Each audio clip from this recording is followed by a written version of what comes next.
কুতুবে সুবহানী শেখ মুহিউদ্দিন আব্দুল কাদের জিলানী রাহমাতুল্লাহ আলাইহি তিনি বলেছেন, মুনাজাত করতে গিয়ে আবেগে বলেছেন, রব্বুল আলামিন তুমি যদি দয়া করে আমাকে জান্নাত দাও, আর তোমাকে যদি আমি না পাই, তুমি যদি আমার সঙ্গে দেখা না করো, আমারে যদি কথা না বলো, তাহলে এই জান্নাত আমার কোনো লাভ নাই।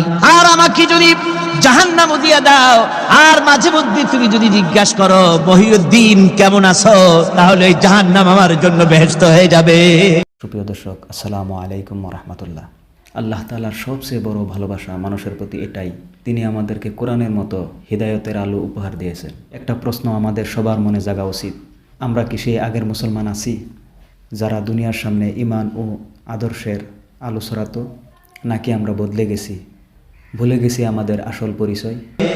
আমি শুধু তোমারই চাই। আল্লাহর নবী বললেন, মহিলা তুমি অপরাধ করেছো, কিন্তু তোমার গর্ভস্থিত সন্তান তো কোনো অপরাধ করে নাই, সুতরাং তোমার উপরে শরীয়তের হদ জারি করা যাবে না, ডেলিভারি হোক, তারপরে বিচার হবে। মহিলা চলে গেল আফসোস করতে করতে যে আমার বিচার হলো না, যদি এর মধ্যে আমি মরে যাই তাহলে জেনা করেছি, দুনিয়ার শাস্তি তো সহজ, পাথর মেরে উড়িয়ে দেবে, সঙ্গে সার করবে, এটা তো সহজ, কিন্তু কিয়ামতের ওই কঠিন জাহান্নামের আগুনে জ্বলতে পারবো না।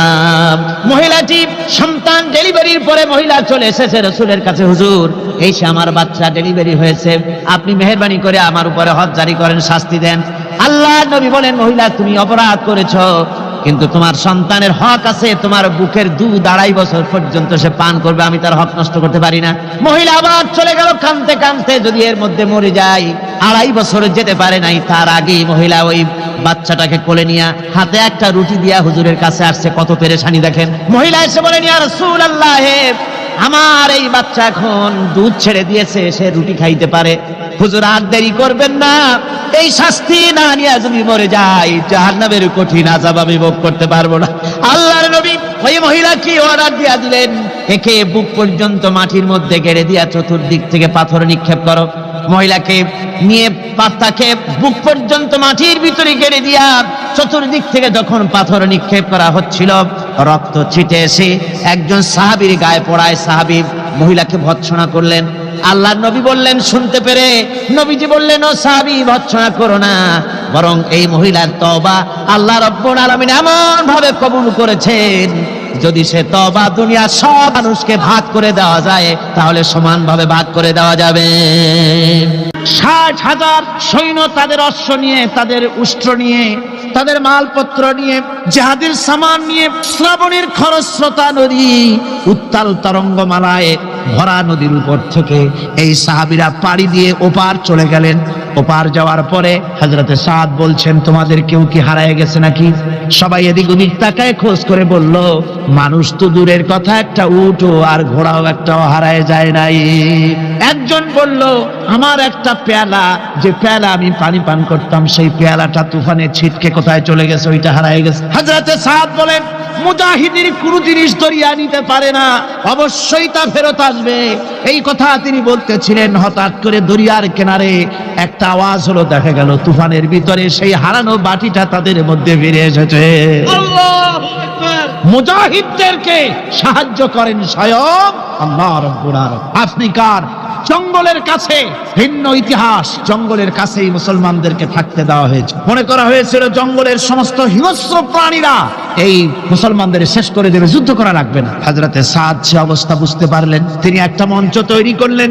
সেই মঞ্চের উপরে দাঁড়ায় জঙ্গলের প্রাণীদের দিকে লক্ষ্য করে তিনি নোটিশ জারি করে দিলেন, বললেন, ইয়া আইয়াতুহাল হাশারাত ওয়াস সিবাউ নাহনু আসহাবু রাসূলুল্লাহ সাল্লাল্লাহু আলাইহি ওয়াসাল্লাম।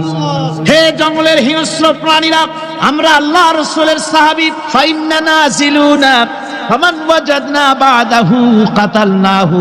আমরা রাসূলের সাহাবী, এইখানে আল্লাহর দ্বীনকে কায়েম করার জন্য আমরা এসেছি, আল্লাহর কলেমার আওয়াজ নিয়ে আমরা এখানে রাত কাটাবো। সুতরাং এই জঙ্গলের ভিতরে হিংস্র প্রাণী যত আছো, সব আমাদের এই জায়গা ছেড়ে অন্যত্র চলে যাও।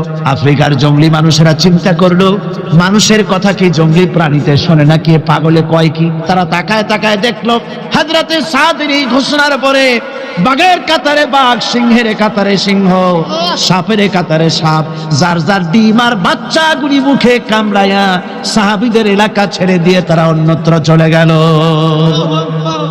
আমার মুসলমান ভাইরা, এই ছিল মুসলমানদের ইতিহাস।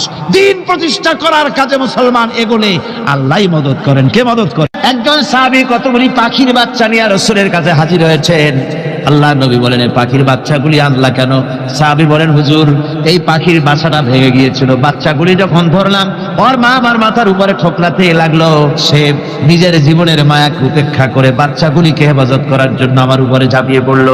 আমি নিয়ে এসেছি এখানে, এই দেখুন ঘরের মধ্যে ঢুকেছে, এখানেও এই পাখিটা এসেছে। আমি রাসূলকে দেখাতে এলাম প্রাণী জগতে মায়ের সন্তানের প্রতি কত মায়া, সেটা দেখাতে এলাম। আল্লাহর নবী বলেন, ও সাহাবী, প্রাণী জগতে সন্তানের প্রতি মায়ের কতটুকু মহব্বত তুমি তাই আমাকে দেখাতে এসেছো। শোনো, এই প্রাণী জগতে সন্তানের প্রতি মায়ের যত মহব্বত, তার চাইতে লক্ষ কোটি গুণে বেশি মহব্বত বান্দার প্রতি আল্লাহ রাব্বুল আলামিনের। মহব্বতকে, করুণাকে, রহমতকে, ভালোবাসাকে 100 ভাগ করা হয়েছে। 100 ভাগ করে 99 ভাগ আল্লাহ নিজের কাছে রেখেছেন, আর একটা ভাগ তামাম পৃথিবীর প্রাণী জগতে আল্লাহ ছড়াই দিয়েছেন। একটা ভাগ দিয়েছেন সারা দুনিয়ায় প্রাণী জগৎ। সেই একটা ভাগে এই শত সহস্র কোটি প্রাণীর মধ্যে যেটুকুন আমরা পাইছি, এতটুকুন মহব্বতে সন্তানের জন্য কলিজায়, সন্তানের কোনো অকল্যাণ হলে কলিজায় পানি থাকে না, সন্তানের কোনো অসুবিধা হলে বা মা বাপের কষ্ট হলে বা কারো কোনো কষ্ট হলে আমরা এই ধরনের আমাদের অবস্থা সৃষ্টি হয়ে যায়। এক ভাগ তামাম পৃথিবীর সমস্ত প্রাণী জগতে ছড়ায় দেওয়ার পর আমাদের অবস্থা যদি এই হয়, তাহলে 99 ভাগ রহমত যার কাছে, বান্দার প্রতি তার মহব্বত কতখানি। একবার একজন দরবেশ সাহেব রাস্তা দিয়ে যাচ্ছেন, প্রতিমধ্যে তিনি দেখতে পেলেন নদী থেকে এক কলসি পানি নিয়ে এক যুবতী সুন্দরী মেয়ে রাস্তা বেয়ে যেতেছে। দরবেশ সাহেব দাঁড়ায় গেলেন আর ওই যুবতীর দিকে এক নজরে তাকায় আছেন, চোখে পলক দেয় না। এরপরে যুবতী থমকে দাঁড়ায় গেল।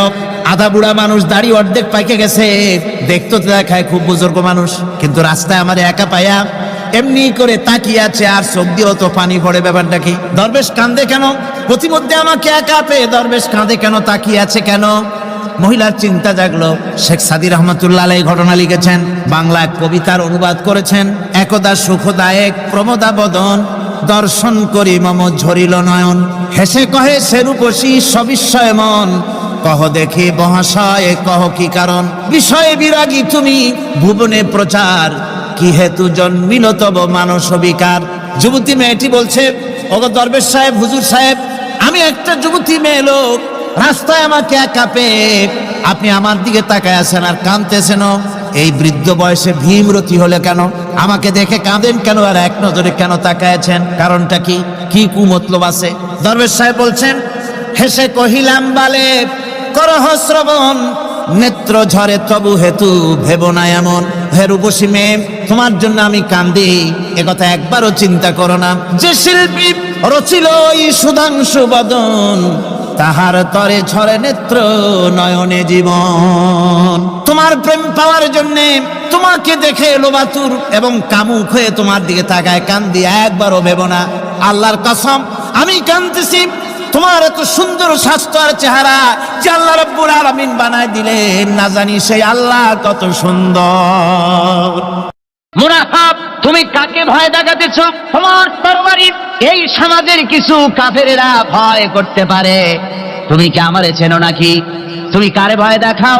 তামাম পৃথিবীর সমস্ত কাফেরদের উপরে আল্লাহ রাব্বুল আলামিন আমাকে বাঘ বানায় পাঠিয়েছেন। তরবারি দিয়ে প্রমাণ হবে। মুনাফিক বলে তুমি আঘাত করো, কয় না, আক্রান্ত হলে পরে তারপরে জবাব দেব। এরপরে মুনাফিক আঘাত হানতে লাগলো। হযরতে আলী সমস্ত রণকৌশল দিয়ে আঘাতগুলি তিনি ফিরিয়ে দিতে লাগলেন। এরপরে হযরতে আলী বলছেন, মুনাফিক এবার তৈরি হও আমার আঘাত সহ্য করার জন্য। হযরতে আলী জুলফিকার তুলে আঘাত করলেন। এক আঘাতেই দেখা গেল পুরা হাবের মাথা থেকে শুরু করে শরীর টুকরা হয়ে গিয়া হযরত আলীর তরবারির মুঠা পর্যন্ত মাটির ভিতরে গেড়ে গিয়েছে। পরে দুর্গ দখল হয়ে গেল। পরের দিন আল্লাহর নবী বলেন, আলী শুনতে পেলাম তোমার ঢাল ভেঙে গিয়েছিল, তারপরে তুমি যুদ্ধ করলে কি দিয়ে? হযরত আলী বলেন, হুজুর আমুজ দুর্গের ওই কবাটটা, লোহার কবাটটা বাম হাতে নিয়া আর ডান হাতে তরবারি নিয়ে লড়াই করেছি। হুজুর বলেন, কি করে মানুষ কেমনে এত বড় দুর্গের লোহার কবাট হাতে নিয়ে যুদ্ধ করে? একটু দেখাও তো দেখি। হযরত আলী গতকালকের মতো বাম হাত দিয়া ধরেছেন, নাড়াতে পারেন না। এবার ডান হাত দিয়া ধরেছেন, নাড়াতে পারেন না।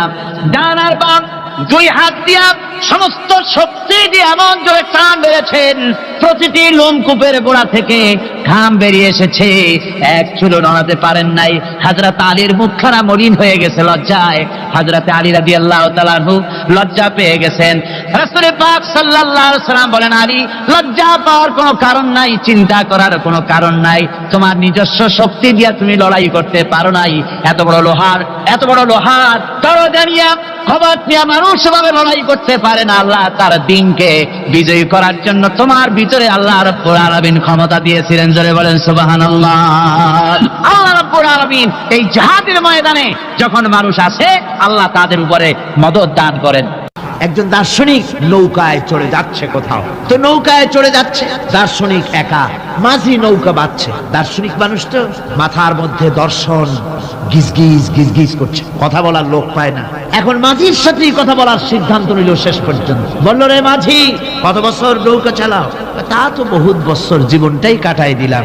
ভূগোল চেনো? ভূগোল কখনো দেখেছো?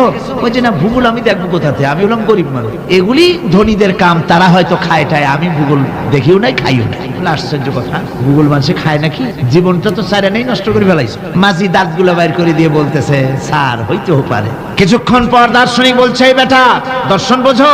স্যার খামোখাই শরম দিচ্ছেন, এ সমস্ত বড় লোকের খাবার, ওগুলি আমার সামনে বলে লাভটা কি? আমরা গরিব মানুষ, এগুলি আমরা কোনোদিন দেখিও নাই, খাইও নাই। দার্শনিক বলছে, বেটা বেওকুফ, দর্শন মানুষে বুঝি খায়? তোর জীবন আটা নাই মিশা। মাঝি কয়, হইতেও পারে।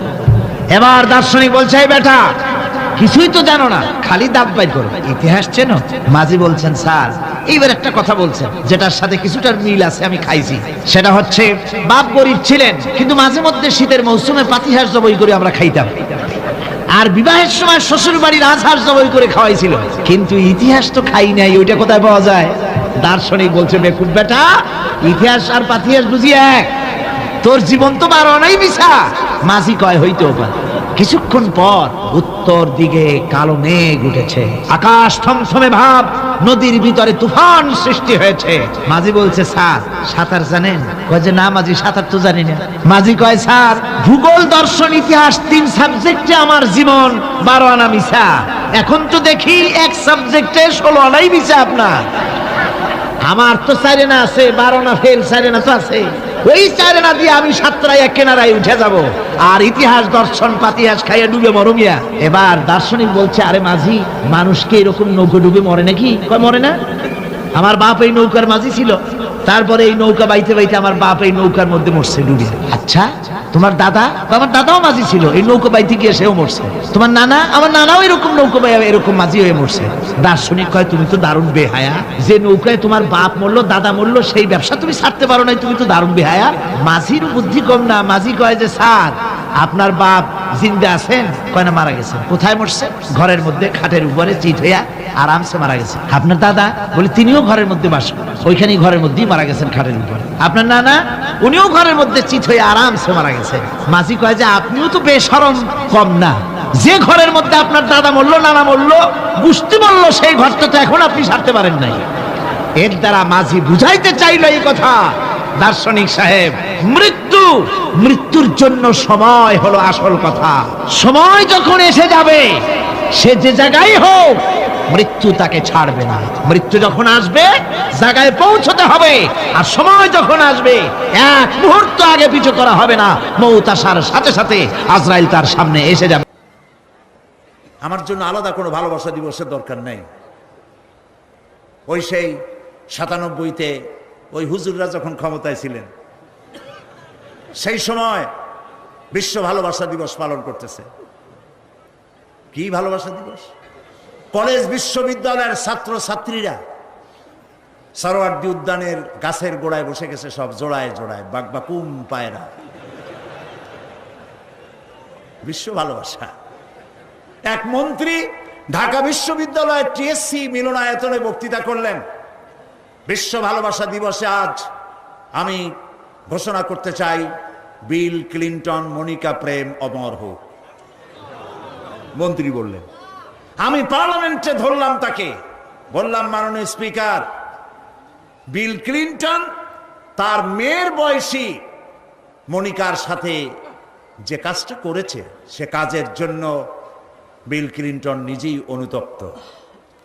টিভি এবং রেডিওর মাধ্যমে গোটা জাতির কাছে ক্ষমা চেয়েছে। আর হিলারির পাও রাতের বেলায় কতবার ধরেছে হিলারি আর তিনিই জানেন। যে অপরাধের জন্য তিনি নিজে অনুতপ্ত, সেই অপরাধের বিষয়টা নিয়ে একটা মন্ত্রী কতটা চারিত্রিক দিক থেকে হীনমন্য হলে ছাত্রছাত্রীর সামনে বলতে পারে বিল ক্লিনটন মনিকা প্রেম অমর হোক। বললাম, মাননীয় স্পিকার, একদিকে নাচুনে বুড়ি, আরো যদি পায় ঢোলের বাড়ি, তাহলে অবস্থাটা কোথায় গিয়ে দাঁড়ায়? আমার দেশে, মুসলমানদের দেশে বিশ্ব ভালোবাসা দিবসের কোনো প্রয়োজন নাই। বিশ্ব নারী দিবস পালন করা, বিশ্ব কন্যা দিবস পালন করা ওদের দরকার, যার দেশে নারীর কোনো মর্যাদা নাই, যেখানে কন্যার কোনো মর্যাদা নাই, যেখানে মাতৃত্বের পিতৃত্বের মর্যাদা নাই, সেখানে প্রয়োজন। আমার দেশে প্রয়োজন নাই। দিবস পালন করতে করতে এখন কিসব দিবস পালন করতেছে। কালকের পত্রিকায় দেখলাম বিশ্ব পায়খানা দিবস। আমি জানি না আপনারা বিশ্বাস করবেন কিনা, আমার নিজের চোখ দিয়ে দেখছি, নিজের চোখ দিয়ে দেখছি। পত্রিকাটার নাম আমি নিলাম না, এটা জঘন্য পত্রিকা, এখন বুঝে নিতে পারে। বিশ্ব পায়খানা দিবস, নউজুবিল্লাহ, মানে তালাশ করে পায় না, করবে কি? এরপরে দেখলাম ঢাকায় দেওয়ালে লেখা বিশ্ব চিন্তা দিবস। তো বিশ্ব চিন্তা দিবসের এটার থিমটা কি, করবেটা কি? তো যারা আয়োজক তারা বলল যে আমরা ওই বিশ্ব চিন্তা দিবসে রাস্তার মোড়ে মোড়ে বসে চিন্তা করব যে আদৌ প্যান্ট পরছে, সে প্যান্ট পরা অবস্থায় সেলাই করছে না কেমনে করছে আল্লাহ জানে। জুতার মধ্যে এত বড় বড় লোহা বটন লাগানো, গলায় এত বড় মোটা চেইন, জাহান্নামের আগেই সালা সিলা ও আগলালম ওয়া সাইরা, জাহান্নামের শিকল আগেই পড়ছে গলায়। রাস্তায় মানুষে দেখে আর বাপ বাপ করে পলাইতে থাকে, বলতে থাকে, আল্লাহ এই শয়তানের গজব দাও, এই শয়তানের যে মায় পেটে রাখছে তার কলেরা দাও, আর বাপের সন্তান পাওয়ার জন্য পর্দায় থাকা আপনার জন্য জরুরি। মা বোনেরা পর্দায় থাকুন এবং নিজের সৌন্দর্য পরপুরুষকে দেখাবেন না। আপনার সৌন্দর্য আপনার পিতার জন্য নয়, ভাইয়ের জন্য নয়, ছেলের জন্য নয়, কারোর জন্য নয়, শুধুমাত্র একমাত্র কেবলমাত্র স্বামীর জন্য। এই সুন্দরী প্রতিযোগিতার কথা সেদিন বলেছি। বাংলাদেশে বিভিন্ন সাবান কোম্পানির পক্ষ থেকে সুন্দরী প্রতিযোগিতা, ফটোজেনিক কি ফটো সুন্দরী, মিস ফটো সুন্দরী জেনিক না কি একটা কপালের সারা, জি, এগুলি করতেছে, এগুলি তারা করতেছে, বিভিন্ন জেলা শহরে করতেছে। প্রিয় ভাই সব, আমি সেদিন বলেছি, আজকে লক্ষ লক্ষ লোক, সকলকে বলি, মিস বাংলাদেশ অথবা ফটোজেনিক সুন্দরী প্রতিযোগিতা যেখানে হবে সেখানেই বাধা দিবেন। ফটোজেনিক সুন্দরী প্রতিযোগিতা বাংলাদেশের মাটিতে হতে দেওয়া হবে না।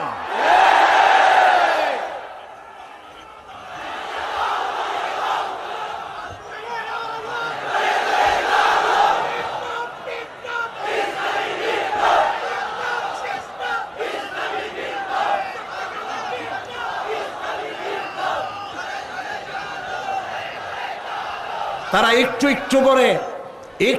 একটু করে আগাচ্ছে, আমরা সহ্য করি, কদ্দূর দেখাচ্ছে। আপনারা যদি কথা না বলেন তাহলে এরপরে মিস বাংলাদেশ শুরু হবে। মিস বাংলাদেশ এখনো করতে পারে নাই, সাহস পায় নাই, এখন ছোট্ট ছোট্ট করে করতেছে, এরপরে মিস বাংলাদেশ করবে। নির্লজ্জ যারা নারীর সুন্দরী প্রতিযোগিতা যারা করে, যারা বিচারক, নারীর সৌন্দর্যের, শরীরের অঙ্গ প্রত্যঙ্গের মাপ নিয়ে সৌন্দর্যের বিচার যারা করে, শয়তানের চাইতেও নিকৃষ্ট তারা, লম্পট, লুচ্ছা। আমাদের দেশকে কোনো অবস্থাতেই আমরা অশ্লীলতার পথে ধাবিত হতে দিতে পারি না। আমি সেদিনও বলেছি, এইডস রোগ তাড়াতে গিয়ে যুবকদেরকে জেনার দিকে আকৃষ্ট করা হচ্ছে। একটা সাইনবোর্ড লাগাইছে, যৌন রোগে টেনশন নাই, কি জানি লইলে, হ্যাঁ নাউজুবিল্লাহ বলেন। এটা কেমন কথা? আপনি লিখবেন এইডস রোগ হচ্ছে মরণ ব্যাধি, ধর্মীয় অনুশাসন মানলে পরে এইডস রোগ থেকে বাঁচা যায়। এটা দেখুন, যে লিখেছেন, যে ব্যক্তি লিখেছে এই স্লোগান, যার মাথায় আসছে সে নিশ্চয়ই চরিত্রবান না লম্পট। লিখেছে এই যৌন রোগে, বলেন না কি মুখস্থ, যৌন রোগে রেহাই নাই, কন্ডম লইলে টেনশন নাই। তার মানে কন্ডম নিয়ে জেনা করো। নাউজুবিল্লাহ বলে। আমি সব জায়গায় বলে এসেছি, চট্টগ্রামের পুলিশ কমিশনার, চট্টগ্রামের ডিসি, আপনারা এই সাইনবোর্ড ভাঙেন। আপনারা যদি এই সাইনবোর্ড না ভাঙেন, আমি জনগণকে বলবো, জনগণ এই এইডসের সাইনবোর্ডকে ভেঙে গুড়িয়ে দাও।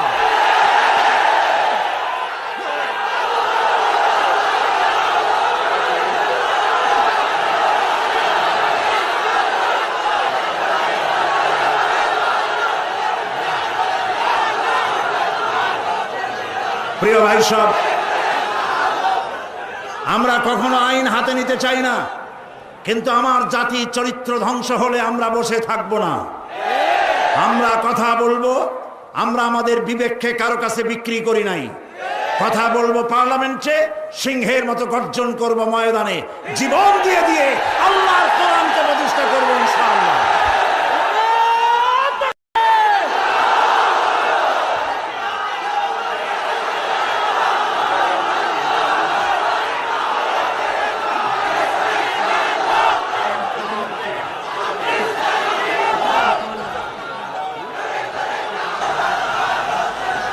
প্রিয় ভাই সব,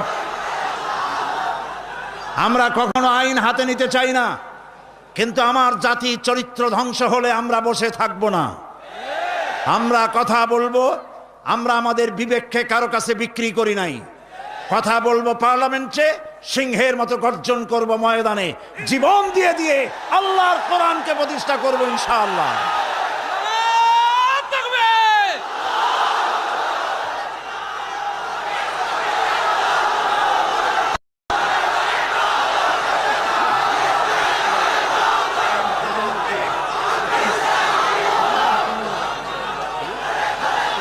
প্রিয় ভাই সব, বসুন। সুতরাং নারীকে পর্দায় থাকতে হবে এবং এই পর্দার আচরণ করতে হবে। মহিলাদের কর্মসংস্থানের বিষয়টাও ইসলাম পরিষ্কার বলে দিয়েছে। মেয়েরা কাজ করতে পারবে, কোনো অসুবিধা নাই, চাকরি করবে, লেখাপড়া করবে। নবী করিম সাল্লাল্লাহু আলাইহি ওয়াসাল্লামের স্ত্রী আমাদের মা হযরত আয়েশা রাদিয়াল্লাহু তাআলা আনহা হাজার হাজার সাহাবীদের উস্তাদ ছিলেন, হাদিস শিখিয়েছেন, ফিকহ শিখিয়েছেন, সুবহানাল্লাহ বলে, কোরআন শিখিয়েছেন, যুদ্ধের ময়দানে প্রধান সেনাপতিত্বের দায়িত্ব পালন করেছেন পর্দার ভেতরে থেকেই। সুতরাং আমাদের মাতৃজাতি, আমাদের নারী সমাজ লেখাপড়া করতে পারবেন, চাকরি করতে পারবেন, সব পারবেন, তবে একটি কাজ হলে তাদের চাকরিগুলি নিরাপদ হয়। সে কাজ হচ্ছে দেশের সবগুলি, আমি প্রস্তাব করেছিলাম, প্রস্তাবটা এখনো গৃহীত হয়নি, আমি বলেছি মহিলাদের জন্য আলাদা মেডিকেল কলেজ করার জন্য। কারণ মহিলা মেডিকেল কলেজ হলে পরে আমাদের দেশে যত পুরুষ ডাক্তার আছে সেই পরিমাণ মহিলা ডাক্তার নাই। মহিলাদের এমন অনেক রোগ হয় যা স্বামীর কাছে বলতেও তারা লজ্জা করে। ডাক্তার তো ভালো, এই জন্য মহিলা ডাক্তার বেশি প্রয়োজন। আর এজন্য বহু মেধা শক্তি সম্পন্ন মেয়েরা কোএডুকেশন বলে মেডিকেল কলেজগুলিতে ভর্তি হতে চায় না। মহিলা মেডিকেল কলেজ হলে তারা স্বাচ্ছন্দ্য ফিল করে। আমি প্রস্তাব দিয়ে রেখেছি, আপনারা দোয়া করুন যেন সেটা হয়। এখন সমস্ত গার্মেন্টস ফ্যাক্টরি, সমস্ত প্রাইমারি স্কুল এবং হসপিটালের মহিলা হসপিটাল, মহিলা ক্লিনিক ইত্যাদি, এগুলি যদি মহিলাদের দায়িত্বে দিয়ে দেওয়া হয় তাহলে মহিলারা নিরাপদে চাকরি করতে পারেন। বিশেষ করে সমস্ত প্রাইমারি স্কুলগুলি পুরুষ মাস্টারদেরকে অন্যত্র কাজ দিয়া সমস্ত প্রাইমারি স্কুলগুলি যদি মহিলাদের হাতে ছেড়ে দেওয়া হয়, মহিলা শিক্ষয়িত্রীদের কাছে, তাহলে ছেলেরাও মায়ের মতো আদর পায়া শিখবে, আর মায়েরাও নিরাপদে সতীত্ব সম্ভ্রম বজায় রেখে তারা চাকরি করতে পারবে। এরকম একটি চিন্তা চলছে, আপনারা দোয়া করেন যেন আল্লাহ তাআলা এ ব্যবস্থা করে দেন। প্রিয় ভাই সব, আরেকটি কথা, এখানে একটি মসজিদ আছে কোথাও, কাদিয়ানীদের একটা মসজিদ। কোন জায়গায় নাম বলেন? আহমদিয়া চকবাজার। এইখানে একটা মসজিদ আছে কাদিয়ানীদের, বাইতুল বাসেত মসজিদটার নাম। মুসলমানেরা জানে না বলে সেখানে নামাজ পড়তে যায়। মনে রাখবেন, কাদিয়ানীরা যে মসজিদ বানায় ওইটা মসজিদ না, এটা উপাসনালয়। কাদিয়ানীদের মসজিদে মুসলমানদের নামাজ হবে না, হবে না, হবে না। কারণ গোলাম মোহাম্মদ কাদিয়ানী কাফের, আর তাকে যারা নবী মানে তারাও কাফের। তাদের সাথে মুসলমানদের না না না, থামেন, এই যে বসেন। আমি কিন্তু এই গরম স্লোগান পছন্দ করি না। কি জ্বালায় পোড়াই দেবেন আপনি? জ্বালানো পোড়ানোর মধ্যে আমরা নাই। আমরা আছি, হক কথা বলি। তাদের অধিকার আছে দেশে থাকার, যেমন হিন্দু, খ্রিস্টান, বৌদ্ধ সকল জাতি যেমন এখানে সাম্প্রদায়িক সম্প্রীতি নিয়ে আছে, কাদিয়ানীরাও সেভাবে থাকবে। তবে তারা থাকবে অমুসলিম হিসাবে, মুসলমান হিসাবে অবশ্যই নয়। তাদের উপাসনার গায়ে কেউ হাত দেবে না, মনে থাকবে এই কথা। আমাদেরকে কোরআনে নিষেধ করা হয়েছে কারো মন্দির ভাঙবে না, কারো গুরুদুয়ারা, কারো গির্জা, কারো চার্চ, কারো প্যাগোডায় হাত দিবে না, ভাঙবে না, এবং কারো দেবতাকে গালি দিবে না, আমার আল্লাহ বলেছেন। মনে থাকবে এই কথা। সুতরাং তাদের উপাসনালয় হাত দেওয়া যাবে না। যেমনি বানাইছে তেমনি থাকুক, তারা নামাজ পড়বে। আমি আমার জনগণকে সতর্ক করছি, ওদের মসজিদ মসজিদ নয়, উপাসনালয়। ওটাকে মসজিদ বলা জায়েজ নাই, এটা উপাসনালয়। কোন মুসলমানের নামাজ এখানে হবে না, মনে থাকবে। মাথা গরম করবেন না কখনো। ইসলাম এই মাথা গরমে পছন্দ করে না। আস্তে আস্তে কোনো জায়গায় নিজেরা বসে বসে বোমা বানাইয়া তারপর আন্দাজে যাই এক এক জায়গায় হামলা করবেন, ইসলাম এটা মানে না, ইসলাম এটা বলে না। আপনি মাথা ঠান্ডা করবেন এবং আইন শৃঙ্খলা মেনে কাজ করবেন। নিজের ইচ্ছা মতো গোপন হামলা করা, গোপনে অস্ত্র তৈরি করা ইসলামের কোনো অনুমোদন নাই। এই জন্য আজকেও বলি, বাংলাদেশে হরকতুল জিহাদ, জামাতুল মুজাহিদিন সাহায্য করেন, আর কি হিজবুত তাওহীদ, হিজবুত তাহরীর, জুমরাতুল মাসাকিন, এই জাতীয় যতগুলি নতুন নতুন সংগঠন হয়েছে, এদেশের মুসলমানদের সাথে কোনো সম্পর্ক নাই। এগুলারে যেখানে পাবেন সেখান থেকে ধরে পুলিশে ধরিয়ে দিবেন। এরা বাংলাদেশের দুশ্মন, এরা মুসলমানদের দুশ্মন। আমার দেশের সাম্প্রদায়িক সম্প্রীতি বিনষ্ট করে এবং বোমাবাজি করে এই দেশকে বদনাম করে আমেরিকাকে তারা দাওয়াত করতে চায়, তারা বুশকে দাওয়াত করতে চায়। কাজী হিজবুত তাহরীর, হিজবুত তাওহীদ, হরকতুল জিহাদ, জামাতুল মুজাহিদিন মুসলমানদের সাথে কোনো সম্পর্ক নাই। যেখানে পাও সেখানে ধরো, গরুর দড়ি দিয়া বান্ধিয়া পুলিশে হ্যান্ডওভার করো। মনে থাকবে। আল্লাহ মনে রাখার তৌফিক দিন। প্রিয় ভাই সব, আমাদের এই স্বাধীন সার্বভৌম বাংলাদেশ, আল্লাহ তাআলা যেন দয়া করে এই দেশকে কোরআনের প্রতিষ্ঠার জন্য আল্লাহ যেন হামওয়ার করে দেন, বলেন আমিন। এত মুসলমান কোরআনের কথা শুনতে যে দেশে আসে, সেই দেশে ইসলাম কায়েম হতে দেরি হয়, বড় আফসোস লাগে, কষ্ট হয়। আসুন আমরা সবাই মিলে কোরআনের রাজ কায়েমের আন্দোলনে শরীক হয়ে যাই। আন্দোলন করবেন না, আপনার কোনো দাম নাই। হতে পারেন আপনি বড় মুহাদ্দিস, হতে পারেন আপনি বিশাল চিন্তাবিদ, কিন্তু আন্দোলনের সাথে নাই, আপনার দাম নাই। একটা হাতি, একটা পাগলা হাতি যদি চন্দনপুরা অথবা এদিকে কি পুরো আছে, আরে কও না কেন কথা, এই যে আশেপাশে কত পুরো আছে, একদিক দিয়ে এসে ঢুকলো, একটা হাতি যদি ঢোকে তাহলে বাড়িঘর ভাঙ্গা মেসমার করে দিতে পারে না? কিন্তু হাতি যতই পাগলা হোক, যতই বন্য হোক, যতই শক্তিশালী হোক, একটা রেজিমেন্টের সামনে একটা হাতি কিচ্ছু না। আন্দোলন হচ্ছে রেজিমেন্ট, আন্দোলনে শরীক হও। কোরআন প্রতিষ্ঠা করতে যারা জীবন বাজি রেখে সামনে চলে এসেছে, সেই লাইনে সামিল হয়ে যাও। প্রিয় ভাই সব, আজকে আর আমি কথা বাড়াবো না, কারণ অনেক দূর যেতে হবে। বাংলাদেশের বিভিন্ন জেলা থেকে লোকেরা এসেছেন। আমি 10টার মধ্যেই শেষ করতে চাই। সেই জন্য দাঁড়ানো ভাইয়ের এবার বসেন, কাঙ্ক্ষিত মোনাজাতের দিকে এগিয়ে যাচ্ছি। দোয়া কবুল হবে ইনশাআল্লাহ, বলি ইনশাআল্লাহ। এত লক্ষ লক্ষ লোকের চোখের পানি এবং তাদের আকুতি আল্লাহ ফেরত দিবেন না ইনশাআল্লাহ, বলি ইনশাআল্লাহ। আজকে কয়জন? আজকে 13 জন ইসলাম কবুল করার জন্য চলে এসেছে। বলো লা ইলাহা ইল্লাল্লাহু মুহাম্মাদুর রাসূলুল্লাহ। আল্লাহ ছাড়া কোনো ইলাহ নাই, মাবুদ নাই, উপাস্য নাই। মুহাম্মদ সাল্লাল্লাহু আলাইহি ওয়াসাল্লাম আল্লাহর প্রেরিত রাসূল। আশহাদু আন লা ইলাহা, একটু জোরে বলো, লা ইলাহা ইল্লাল্লাহু ওয়াহদাহু লা শারীকা লাহু ওয়া আশহাদু আন্না মুহাম্মাদান আবদুহু ওয়া রাসূলুহু।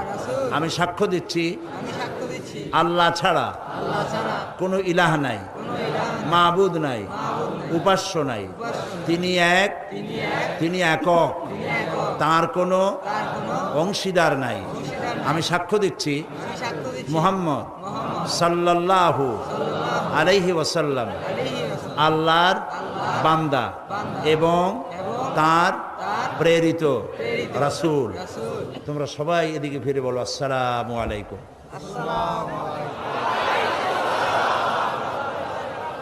এরা এই তরুণ যুবক 13 ভাই ছিল মুশরিক, হয়ে গেল আমাদের তাওহীদবাদী ভাই। আমাদের কি হইল? সবাই বলেন আলহামদুলিল্লাহ। মহিলারা ভেতরে কালেমা উচ্চারণ করেছেন, আর আমি এই বিশাল লক্ষ লক্ষ জনতার পক্ষ থেকে এই 13 মর্দ মোমেন যারা এখন আমাদের তাওহীদবাদী ইসলামী ভাই, আমি তাদেরকে বুকে আলিঙ্গন করে নিচ্ছি।